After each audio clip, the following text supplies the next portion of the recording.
Hey everybody, it's Charlie from Daily Motor, and today we've got the sound system demo of the 2021 BMW X7 and its 20-speaker Bowers & Wilkins Diamond Surround Series audio system. This is going to be an in-depth review. We're going to take a look at the infotainment system, take a look at audio locations and adjustments and controls, Android Auto, Apple CarPlay, and we're going to get out on the road and listen to these sample tracks while we're rolling. I'll give you my thoughts at the end. Before we get started, let's hop out and take a quick look at the car. This is actually the most special version of the X7, the Alpina XB7.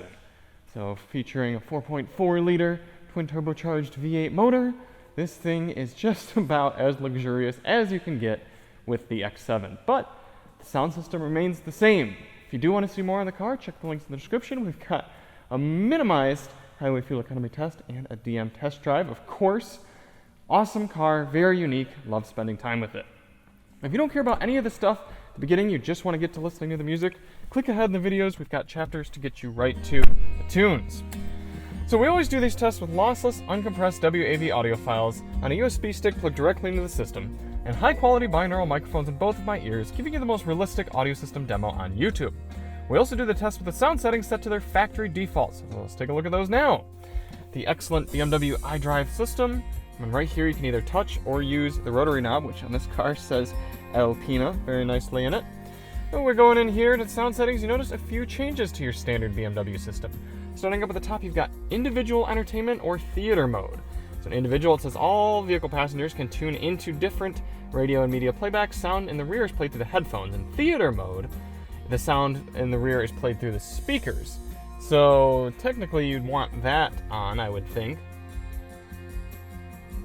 Actually, I guess it doesn't really make any difference because I guess it's just turning the headphones on or off. Then you have treble, bass, front and rear fader, and balance. But here we've got a sound profiles. Now this is where it gets a little interesting for me because studio says as pure as the original recording in a sound studio. So you'd think that would be what you'd want for the most pure listening experience. But the system actually defaults to Concert 3D. It says experience the sound acoustics of a large concert hall. Let's listen to some of these 3D modes now.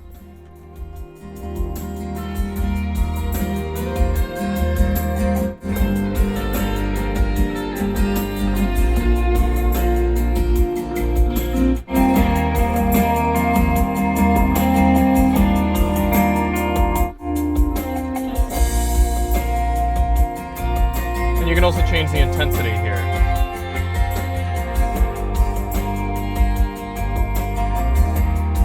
Now the reason it's weird for me for it to default to Concert 3D is it sounds a little more hollow, a little bit more artificial because it's making that fake situation. You'd think you'd want it to be on studio for the most realistic audio interpretation. So we're going to do part of the test in studio, but technically when you go down here and hit reset, it goes to Concert 3D. On top of all that, you do have an equalizer too, which I really appreciate BMW does this. You have a 9-band equalizer all the way from down here, bass, moving its way up to treble. So you can really fine-tune your music exactly to your preferences. I will say audio engineers design systems to sound the most pure and what they consider to be best and most accurate with the EQ setting set to 0, but everyone has little preferences, so it's nice to be able to adjust that. Let's at least go through the treble and bass settings now.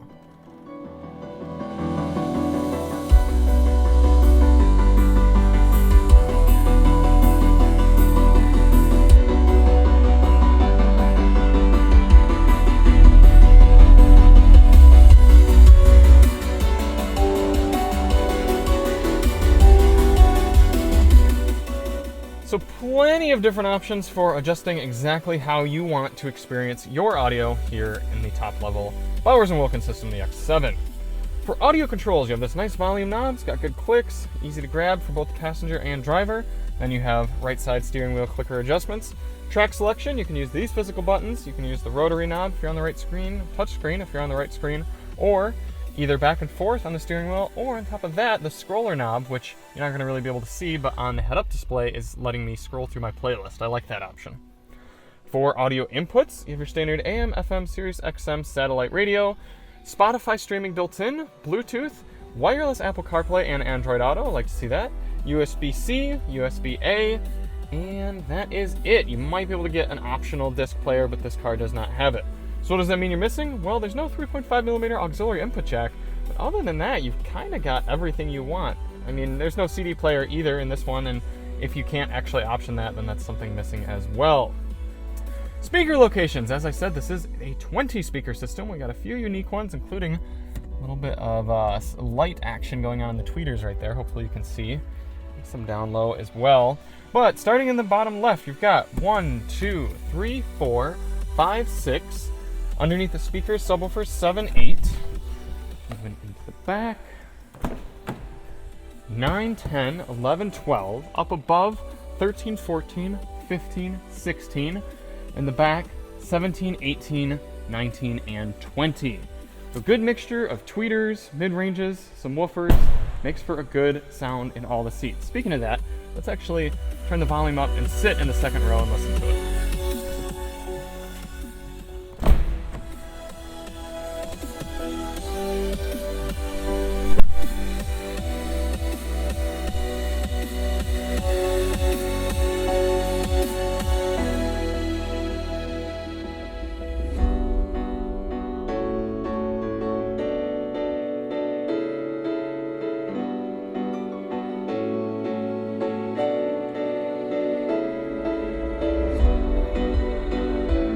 This is probably one of the best examples of rear infotainment that I've seen in a car outside of the Chrysler Pacifica.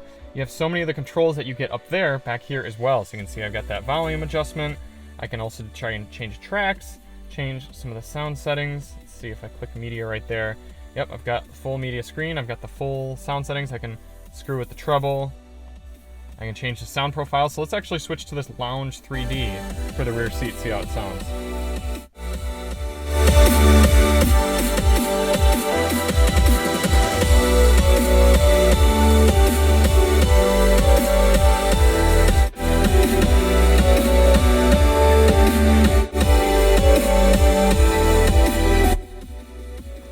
Overall, it sounds decent back here. The biggest disappointment is the bass. The fact that both of the woofers are underneath the front seats means that the second row gets a lot less bass back here. So that's a bit of a bummer. Let's reset all of those sound settings. Get back up at the front. Apple CarPlay and Android Auto demonstrations. Let's fire up Android Auto first. Android Auto and Apple CarPlay look really good on this newer BMW system. You've got the widescreen version of Android Auto, so you see a little music going on the right, and then you're mapping over here on the left. If you go home, you kind of see that same thing, but if you bring up a music application, say I want to bring up YouTube Music, then that moves over here, and you get a clock and date over on the right side. Very responsive, works well. How about CarPlay? There we are, CarPlay coming up large as well. Looks really great, especially when you bring up the map. That nice widescreen version there. You've got your YouTube Music, or not YouTube Music, Apple Music. And then setting screen, all that looking good. Cool, well let's get this thing out on the road and listen to these tracks on the highway.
Bowers and Wilkins systems in BMWs tend to get away with not having the hollow aspects of the Harman Kardons. That's one of my biggest complaints about the Harman Kardons in most BMWs is the upper mid-ranges are too strong. They're coming through too bold, and it's harsh on the ears and hollow.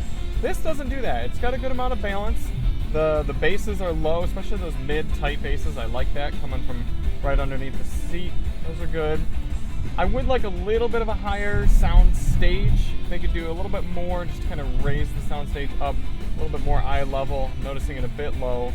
That would help with some of the crispness. But overall, it's a very well-balanced system. Exactly what you'd expect out of a $150,000 automobile.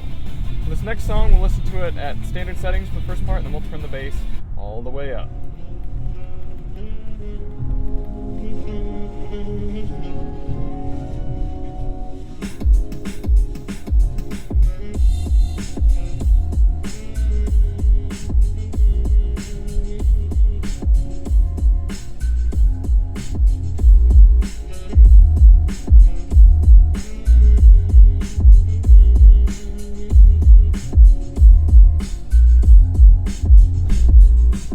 Great bass sound for sitting in the front two seats. You get a lot of that resonance. You feel it a lot in the seat because it's sitting right underneath, but that doesn't mean it's necessarily the most powerful for everybody in the car.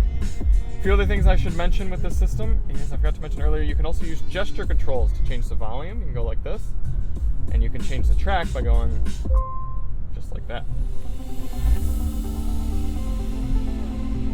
And you can also pause it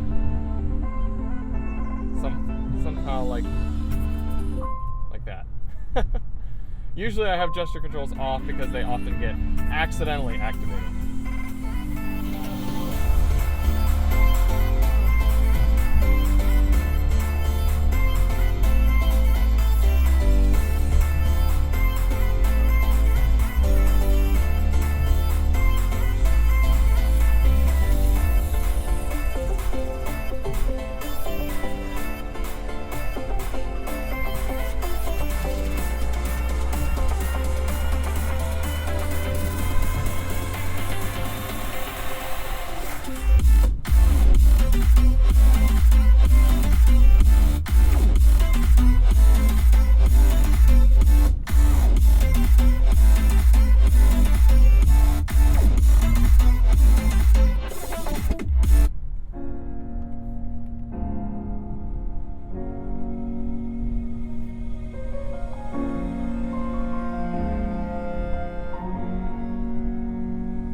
My thoughts on the 20 speaker Bowers & Wilkins Diamond surround system here in the XB7.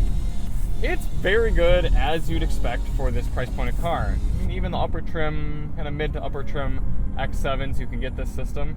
I think they should offer it in all X5s and X7s, so if you want to pony up the cash and throw it in, they make it an option, but unfortunately that is not the case. Grading the system for sound quality, you'd be getting an A. Not quite the tippy top S tier, but A still very, very good, up with the best of them. Subjectively speaking, for this class of vehicle and factoring in infotainment system, everything like that, still be getting it an A. It's what you would expect once you start to get up about $150,000. If you were getting much worse than this for that price point, it'd be disappointing, that's for sure. I absolutely love BMW's iDrive. I love the wireless CarPlay, Android Auto, all the inputs, the way you can use it multiple ways. I think it's one of the best infotainment systems on the market. So that certainly helps it out. My little nitpicks with the sound is that you can't... The best of the best systems are very good at not only making good sounds, but making good silences as well. So you'll hear a note and then it'll get out of the way and sound very, very crisp and satisfying in that way. This misses the mark a little bit on that. There's a little bit too much extra noise. It doesn't sound quite as tight as something like the Mark Levinson we have this week in the Lexus LX570. Anyway, if you want to see more on the XB7, check the links in the description. Still a great sound system. You can also check out the X5 we just had with its Harman Kardon. And we'll see you in the next one. I'm Charlie from Daily Motor, and as always, drive on.